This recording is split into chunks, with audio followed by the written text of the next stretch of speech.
ಓಂ ಶ್ರೀ ಪರಮಾತ್ಮನೇ ನಮಃ.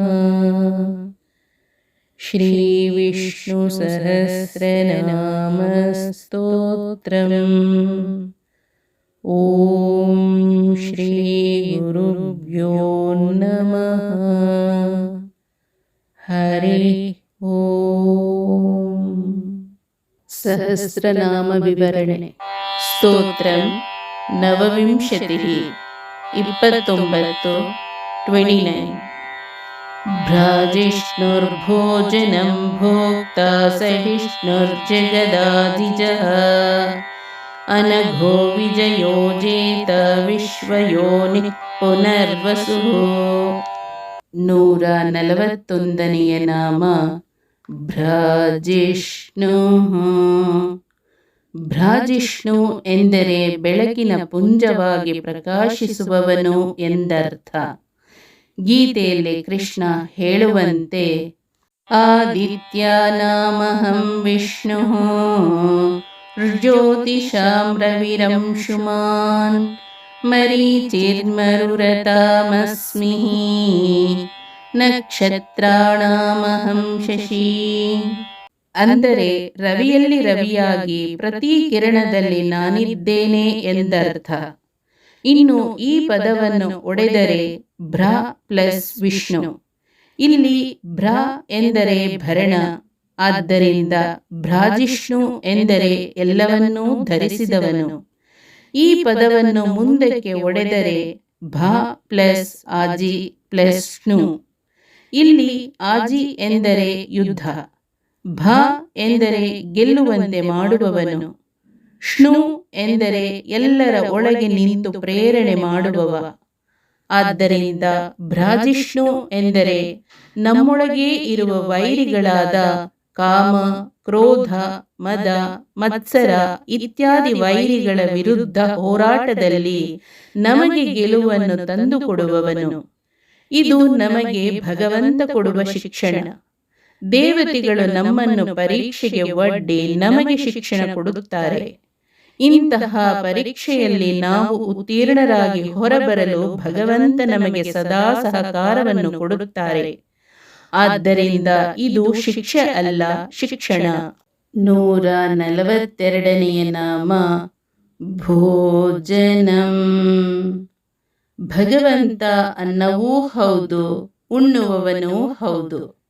ಗೀತೆಯಲ್ಲಿ ಹೇಳುವಂತೆ ಬ್ರಹ್ಮಾರ್ಪಣಂ ಬ್ರಹ್ಮ ಹವಿಃ ಬ್ರಹ್ಮಾಗ್ನೌ ಬ್ರಹ್ಮಣಾಹುತಂ ಬ್ರಹ್ಮೈವ ತೇನ ಗಂತವ್ಯಂ ಬ್ರಹ್ಮ ಕರ್ಮ ಸಮಾಧಿನ.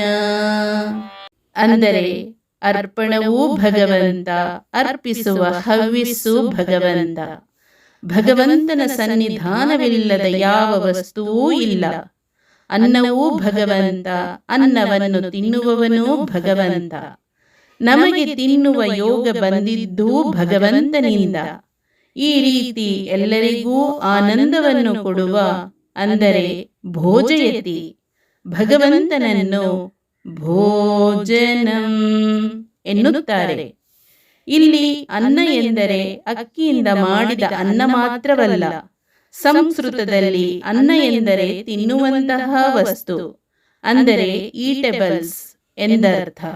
143ನೇ ನಾಮ ಭೋಕ್ತ. ಭೋಕ್ತ ಎಂದರೆ ಆಹಾರವನ್ನು ಸ್ವೀಕರಿಸುವವ, ಜಗತ್ತಿನ ಎಲ್ಲ ಸಾರವನ್ನು ಸ್ವೀಕರಿಸುವವ. ಗೀತೆಯಲ್ಲಿ ಹೇಳುವಂತೆ ಅಹಂ ಹಿ ಸರ್ವಯಜ್ಞಾನಾಂ ಭೋಕ್ತಾ ಚ ಪ್ರಭುದೇವ ಚ. ಯಜ್ಞದಲ್ಲಿ ನಾವು ಮಾಡುವ ಎಲ್ಲ ಆಹುತಿಯನ್ನು ಸ್ವೀಕರಿಸುವವ ಆ ಭಗವಂತ. ಆದ್ದರಿಂದ ಆತ ಯಜ್ಞ, ಯಜ್ಞ ಪುರುಷ, ಯಜ್ಞ ಭಾವನ, ಯಜ್ಞ ಭೋಕ್ತ. ನಾವು ದೇವರಿಗೆ ಅರ್ಪಿಸುವ ನೈವೇದ್ಯ ಅಥವಾ ಹವ್ಯಸ್ಸನ್ನು ನಮಗೆ ಕೊಟ್ಟವನೂ ಭಗವಂತ, ಸ್ವೀಕರಿಸುವವನೂ ಅವನೇ. ಹೀಗೆ ಆನಂದ ಭೋಕ್ತನಾದ ಭಗವಂತನನ್ನು ನಾವು ಭೋಕ್ತ ಎನ್ನುವ ನಾಮದಿಂದ ಉಪಾಸನೆ ಮಾಡುತ್ತೇವೆ. 144ನೆಯ ನಾಮ ಸಹಿಷ್ಣು.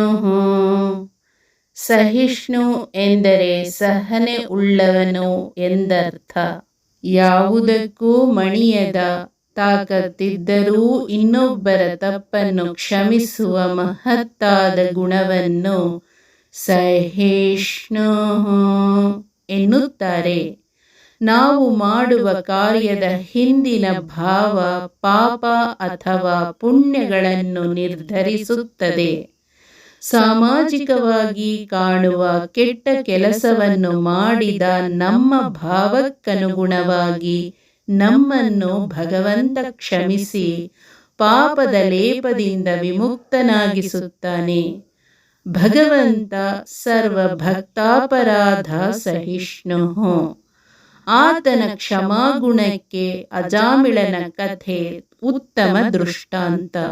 ಅಜಾಮಿಳ ಒಬ್ಬ ಬ್ರಾಹ್ಮಣ, ಸರಳ ಮಿತಭಾಷಿ, ಸಾತ್ವಿಕ ವಿದ್ವಾಂಸನಾಗಿದ್ದ. ಗುರು, ಅತಿಥಿ, ಹಿರಿಯರ ಸೇವೆ ಮಾಡುತ್ತಿದ್ದ. ತನ್ನ ಕೈ ಹಿಡಿದ ಹೆಂಡತಿಯನ್ನೂ ಪ್ರೀತಿಸುತ್ತಿದ್ದ. ಒಂದು ದಿನ ಆತ ಕಾಡಿನಲ್ಲಿ ಸುಂದರಿಯಾದ ಒಬ್ಬ ಹೆಣ್ಣನ್ನು ಅರೆನಗ್ನ ಸ್ಥಿತಿಯಲ್ಲಿ ನೋಡಿ ಆಕರ್ಷಣೆಗೊಳಪಟ್ಟ. ಇದರಿಂದ ಆತ ತನ್ನ ಹೆಂಡತಿ ಮತ್ತು ತಂದೆ ತಾಯಿಯರನ್ನು ಮರೆತು ತಾನು ಕಂಡ ಕಾಡಿನ ಹುಡುಗಿಯ ಸಂಘದಲ್ಲಿ ಲೋಕವನ್ನು ಮರೆತ. ಆಕೆಯನ್ನು ಸಂತೋಷಪಡಿಸಲು ಮಾಡಬಾರದ ಕೆಲಸವನ್ನೆಲ್ಲ ಮಾಡಿದ. ಕುಡುಕನಾದ, ಕಳ್ಳತನ ಮಾಡಿದ, ಜೂಜಾಡಿದ. ಕಾಡಿನಲ್ಲಿ ಆಕೆಯೊಂದಿಗೆ ಸಂಸಾರ ಬೆಳೆಯಿತು, ಮಕ್ಕಳಾದವು. ಆತನ ಕೊನೆಯ ಮಗನ ಹೆಸರು ನಾರಾಯಣ. ಒಂದು ರಾತ್ರಿ ಅಜಾಮಿಳನಿಗೆ ಘೋರ ರೂಪದ ಯಮದೂತರೇ ಕಣ್ಣೆದುರು ನಿಂತಂತಾಯಿತು. ಅವರ ಕೈಯಲ್ಲಿ ಯಮಪಾಶ. ಅಜಾಮಿಳನಿಗೆ ನಿಜಕ್ಕೂ ಭಯವಾಯಿತು. ತನ್ನ ಮಗ ನಾರಾಯಣನನ್ನು ಕೂಗಿ ಕರೆದ. ಆಗ ಮಗನ ಬದಲು ಆತನಿಗೆ ವಿಷ್ಣುದೂತರು ಕಾಣಿಸುತ್ತಾರೆ. ತಕ್ಷಣ ಆತನಿಗೆ ಅಂತಃಪ್ರಜ್ಞೆ ಜಾಗೃತವಾಗಿ ಜ್ಞಾನೋದಯವಾಗುತ್ತದೆ. ಈ ರೀತಿ ಭಗವಂತ ಹಳಿ ತಪ್ಪಿ ಚಲಿಸುತ್ತಿದ್ದ ಆತನನ್ನು ಪುನಃ ಸರಿಯಾದ ದಾರಿಯಲ್ಲಿ ತಂದು ಉದ್ಧಾರ ಮಾಡುತ್ತಾರೆ. ನಂತರದ ದಿನಗಳಲ್ಲಿ ಆತ ಮಹಾತ್ಮನಾಗಿ ಬದುಕುತ್ತಾನೆ. ನಮ್ಮಲ್ಲಿ ಸಾತ್ವಿಕತೆ ಮತ್ತು ಜ್ಞಾನ ಅನೇಕ ಜನ್ಮಗಳ ಫಲದಿಂದ ಬಂದಿರುತ್ತದೆ. ಯಾವುದೋ ಕೆಟ್ಟ ಕಾರಣದಿಂದ ನಾವು ದಾರಿ ತಪ್ಪಿದಾಗ ಕರುಣಾಮಯನಾದ ಭಗವಂತ ನಮ್ಮನ್ನು ಶಿಕ್ಷಿಸುವ ಬದಲು ಕ್ಷಮಿಸಿ ಉದ್ಧಾರ ಮಾಡುತ್ತಾರೆ. ಎಂತಹ ತಪ್ಪನ್ನೂ ಕೂಡ ಕ್ಷಮಿಸುವ ಕಾರುಣ್ಯಮೂರ್ತಿ ಆ ಭಗವಂತ. ಆತ ನಮಗೆ ಕೊಡುವ ದುಃಖ ತಾಯಿ ತನ್ನ ಮಗುವನ್ನು ತಿದ್ದಲು ಕೊಡುವ ಶಿಕ್ಷೆಯಂತೆ. ಆತನ ಶಿಕ್ಷೆ ಕಾರುಣ್ಯದ ರಕ್ಷೆ. ಆತ ಯಾರನ್ನೂ ದ್ವೇಷಿಸುವುದಿಲ್ಲ, ಎಲ್ಲರ ಅಪರಾಧವನ್ನೂ ಸಹಿಸುವ ಭಗವಂತ ಸಹಿಷ್ಣು. 145ನೆಯ ನಾಮ ಜಗದಾದಿಜ. ಜಗದಾದಿಜ ಎಂದರೆ ಸೃಷ್ಟಿಯ ಮೊದಲು ಇದ್ದವ ಹಾಗೂ ಜಗತ್ತನ್ನು ಸೃಷ್ಟಿಸುವ ಮೊದಲು ಚತುರ್ವ್ಯೂಹ ಮೂರ್ತಿಗಳಾದ ವಾಸುದೇವ, ಸಂಕರ್ಷಣ, ಪ್ರದ್ಯುಮ್ನ ಹಾಗೂ ಅನಿರುದ್ಧ ಎನ್ನುವ 4 ರೂಪದಲ್ಲಿ ತನ್ನನ್ನು ತಾನು ಸೃಷ್ಟಿ ಮಾಡಿಕೊಂಡವ. ಇಲ್ಲಿ ಸೃಷ್ಟಿಯಾಗುವುದು ಎಂದರೆ ಇದ್ದದ್ದು ಕಾಣುವ ರೂಪ ತಳೆಯುವುದು. ಭಗವಂತ ಮೊದಲು ಪುರುಷ ನಾಮಕ ರೂಪವನ್ನು ಧರಿಸಿದ. ನಂತರ ಮಹತತ್ವದ ಸೃಷ್ಟಿ ಮಾಡಿದ. ಆನಂತರ ಅಹಂಕಾರ ತತ್ವದ ಸೃಷ್ಟಿಯಾಯಿತು. ಅಹಂಕಾರ ತತ್ವದಿಂದ ಪಂಚಭೂತಗಳ ಸೃಷ್ಟಿಯಾಯಿತು. ಪಂಚಭೂತಗಳಿಂದ ಪ್ರಪಂಚ ಪುರುಷನ ಸೃಷ್ಟಿ ಹಾಗೂ ಬ್ರಹ್ಮಾಂಡ ಸೃಷ್ಟಿಯಾಯಿತು. ಬ್ರಹ್ಮಾಂಡದಿಂದ ಪಿಂಡಾಂಡ ಸೃಷ್ಟಿಯಾಯಿತು. ಭಗವಂತ ಒಂದೊಂದು ಪಿಂಡಾಂಡದಲ್ಲಿ ಬಿಂಬರೂಪಿಯಾಗಿ ನೆಲೆಸಿದ. ಸೂಕ್ಷ್ಮ ಸೃಷ್ಟಿ ಭಗವಂತನ ನಾಭಿಕಮಲ. ಈ ಸೂಕ್ಷ್ಮ ಪ್ರಪಂಚವನ್ನು ಚತುರ್ಮುಖ ವಿಸ್ತಾರಗೊಳಿಸಿ ಸ್ಥೂಲ ಪ್ರಪಂಚ ಸೃಷ್ಟಿ ಮಾಡಿದ. ಮಹತತ್ವದಿಂದ ಅಹಂಕಾರ ತತ್ವದ ಒಡೆಯನಾಗಿ ಶಿವ ಬಂದ. ಶಿವನಿಂದ ಅಹಂಕಾರ ತತ್ವದ 3 ರೂಪಗಳ ಸೃಷ್ಟಿಯಾಯಿತು. ಅವುಗಳೆಂದರೆ, ಮೊದಲನೆಯದು ಸಾತ್ವಿಕ ಅಹಂಕಾರ ತತ್ವ, ಎರಡನೆಯದು ರಾಜಸ ಅಹಂಕಾರ ತತ್ವ, ಮೂರನೆಯದು ತಾಮಸ ಅಹಂಕಾರ ತತ್ವ. ಸಾತ್ವಿಕ ಮತ್ತು ರಾಜಸ ಅಹಂಕಾರ ತತ್ವದಿಂದ ಪಂಚ ಜ್ಞಾನೇಂದ್ರಿಯ, ಪಂಚ ಕರ್ಮೇಂದ್ರಿಯ ಹಾಗೂ ಅದರ ತತ್ವಾಭಿಮಾನಿ ದೇವತೆಗಳ ಸೃಷ್ಟಿಯಾಯಿತು. ತಾಮಸ ಅಹಂಕಾರ ತತ್ವದಿಂದ ಪಂಚಭೂತಗಳ ಹಾಗೂ ಅದರ ತತ್ವಾಭಿಮಾನಿ ದೇವತೆಗಳ ಸೃಷ್ಟಿಯಾಯಿತು. ಈ ರೀತಿ ನಮಗೆ ಕಾಣುವ ಈ ಪ್ರಪಂಚ ಸೃಷ್ಟಿಯಾಯಿತು. ಈ ರೀತಿ ಜಗತ್ತಿಗೆ ಮೂಲ ಕಾರಣನಾಗಿ ಸೃಷ್ಟಿ, ಸ್ಥಿತಿ, ಸಂಹಾರಗಳಿಗೆ ಕಾರಣನಾಗಿರುವ ಎಲ್ಲರ ಜನಕನಾದ ಭಗವಂತ ಜಗದಾದಿಜಃ. 146ನೆಯ ನಾಮ ಅನಘ. ಅಘ ಎಂದರೆ ಪಾಪ, ದುಃಖ, ವ್ಯಸನ ಇತ್ಯಾದಿ. ಇಲ್ಲಿ ವ್ಯಸನ ಎಂದರೆ ಚಾಳಿ ಅಥವಾ ಚಟ. ಭಗವಂತನಿಗೆ ಯಾವ ಪಾಪದ ಲೇಪವೂ ಇಲ್ಲ. ಆತ ಸಂಹಾರ ಮಾಡುವುದು ಕಾರುಣ್ಯದಿಂದ ಹೊರತು ದ್ವೇಷದಿಂದಲ್ಲ. ಉದಾಹರಣೆಗೆ, ಕೃಷ್ಣ ದ್ರೋಣಾಚಾರ್ಯರನ್ನು ಅಶ್ವತ್ಥಾಮ ಸತ್ತ ಎಂದು ಧರ್ಮರಾಯನಲ್ಲಿ ಹೇಳಿಸಿ ಕೊಲ್ಲುತ್ತಾನೆ. ಇದರ ಹಿಂದಿರುವ ಕಾರುಣ್ಯ ಅಪಾರವಾದದ್ದು. ದುರ್ಯೋಧನನಂತಹ ದುಷ್ಟ, ಸಮಾಜ ಕಂಟಕ, ದ್ರೋಹಿಯ ಅನ್ನದ ಋಣಕ್ಕೋಸ್ಕರ ಪ್ರತಿದಿನ 10,000 ಸೈನಿಕರನ್ನು ಸಾಯಿಸುತ್ತೇನೆ ಎನ್ನುವ ಮಹಾಪಾತಕವಾದ ಪ್ರತಿಜ್ಞೆ ಮಾಡಿದ್ದ ದ್ರೋಣರನ್ನು ಪಾಪದ ಕಡಲಿನಿಂದ ರಕ್ಷಿಸಲು ಭಗವಂತ ಆತನನ್ನು ಸಾಯಿಸುತ್ತಾನೆ. ಇಲ್ಲಿ ಭಗವಂತ ನಿರ್ವಿಕಾರ ಹಾಗೂ ನಿರ್ಲಿಪ್ತ. ಆತನಿಗೆ ಸಾಯಿಸುವುದು ವ್ಯಸನವಲ್ಲ ಹಾಗೂ ದುಃಖ, ಪಾಪದ ಲೇಪ ಅವನಿಗಿಲ್ಲ. 147ನೆಯ ನಾಮ ವಿಜಯ. ಅರ್ಜುನನನ್ನು ವಿಜಯ ಎಂದು ಕರೆಯುತ್ತಾರೆ. ಹೆಚ್ಚು ಯುದ್ಧಗಳಲ್ಲಿ ಪಾಲ್ಗೊಂಡು ಕಪ್ಪ ಕಾಣಿಕೆ ಸಂಗ್ರಹಿಸಿದ್ದರಿಂದ ಆತನಿಗೆ ಈ ಅನ್ವರ್ಥನಾಮ. ಸೂಕ್ಷ್ಮವಾಗಿ ನೋಡಿದರೆ ಅತಿ ಹೆಚ್ಚು ಸಂಪತ್ತು ಹಾಗೂ ಅತಿ ದೊಡ್ಡ ವಿಜಯ ಪಾಂಡವರಿಗೆ ಭೀಮಸೇನ ಜರಾಸಂಧನನ್ನು ಜಯಿಸಿದಾಗ ಬಂದಿರುವುದು.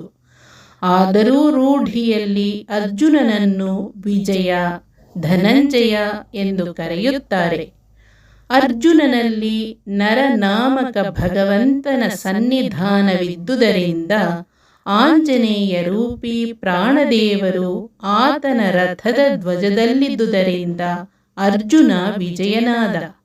ಭಾಗವತದಲ್ಲಿ ಹೇಳುವಂತೆ ಅರ್ಜುನನ ಹಾಗೂ ಭೀಮನ ಒಳಗೆ ಕುಳಿತು ವಿಜಯ ಸಾರಥಿಯಾಗಿ ಧರ್ಮ ಸಂಸ್ಥಾಪನೆ ಮಾಡಿದ ಭಗವಂತ ನಿಜವಾದ ವಿಜಯ. ಪಾಂಡವರನ್ನು ಹೆಜ್ಜೆ ಹೆಜ್ಜೆಗೂ ವಿಜಯ ಪಥದತ್ತ ಕೊಂಡೊಯ್ದ ಭಗವಂತ ವಿಜಯ. ಇಷ್ಟೇ ಅಲ್ಲದೆ ರಾಮಾವತಾರದಲ್ಲಿ ರಾವಣ, ಕುಂಭಕರ್ಣರನ್ನು, ನರಸಿಂಹ ಅವತಾರಿಯಾಗಿ ಹಿರಣ್ಯಕಶಿಪುವನ್ನು, ವರಹ ಅವತಾರದಲ್ಲಿ ಹಿರಣ್ಯಾಕ್ಷನನ್ನು, ಹೀಗೆ ಅನೇಕ ರಾಕ್ಷಸರನ್ನು ವಿಶಿಷ್ಟವಾದ ರೂಪದಲ್ಲಿ ಜಯಿಸಿದ ಭಗವಂತ ವಿಜಯ. 148ನೆಯ ನಾಮ ಜೇತ. ಜೇತೃ ಎಂದರೆ ಎಲ್ಲವನ್ನೂ ಗೆದ್ದವನು. ವಿಜಯ ನಾಮದಲ್ಲಿ ನೋಡಿದಂತೆ ಭಗವಂತ ಎಲ್ಲರನ್ನೂ ಗೆದ್ದವನು. ಎಲ್ಲರನ್ನೂ ಗೆದ್ದು ಎಲ್ಲರಿಗಿಂತ ಎತ್ತರದಲ್ಲಿದ್ದು ನಮ್ಮನ್ನು ಎತ್ತರಕ್ಕೇರಿಸುವ ಅರಿಗಳನ್ನು ಗೆದ್ದ ಭಗವಂತ ಜೇತ. 149ನೆಯ ನಾಮ ವಿಶ್ವಯೋನಿಃ. ಈ ನಾಮ ಹಿಂದೊಮ್ಮೆ ಬಂದಿದೆ. ಇಲ್ಲಿ ವಿಶ್ವ ಎಂದರೆ ಹಕ್ಕಿಯ ಮೇಲೆ ಕೂರುವವ ಹಾಗೂ ಯೋನಿ ಎಂದರೆ ಎಲ್ಲಕ್ಕೂ ಕಾರಣಕರ್ತ, ಜಗದ ಜನಕ ಎಂದರ್ಥ. ಗೀತೆಯಲ್ಲಿ ಹೇಳುವಂತೆ ಮಮ ಯೋನಿರ್ಮಹದ್ ಬ್ರಹ್ಮ ತಸ್ಮಿನ್ ಗರ್ಭಂ ದಧಾಮ್ಯಹಂ. ಬ್ರಹ್ಮ ಶಬ್ದವಾಚ್ಯಳಾದ ಚಿತ್ ಪ್ರಕೃತಿ ಯಾರ ಪತ್ನಿಯೋ, ಇಡೀ ವಿಶ್ವವು ಯಾರ ಅಭಿವ್ಯಕ್ತಿಗೆ ಕಾರಣವೋ ಅವನು ವಿಶ್ವಯೋನಿಃ. ಈ ರೀತಿ ಮುಖ್ಯ ಪ್ರಾಣಾಂತರ್ಗತನಾದ ನಾರಾಯಣನನ್ನು ವಿಶ್ವಯೋನಿಃ ಎನ್ನುತ್ತಾರೆ. ಹರಿ ಓಂ. ಶ್ರೀ ಕೃಷ್ಣಾರ್ಪಣಮಸ್ತು.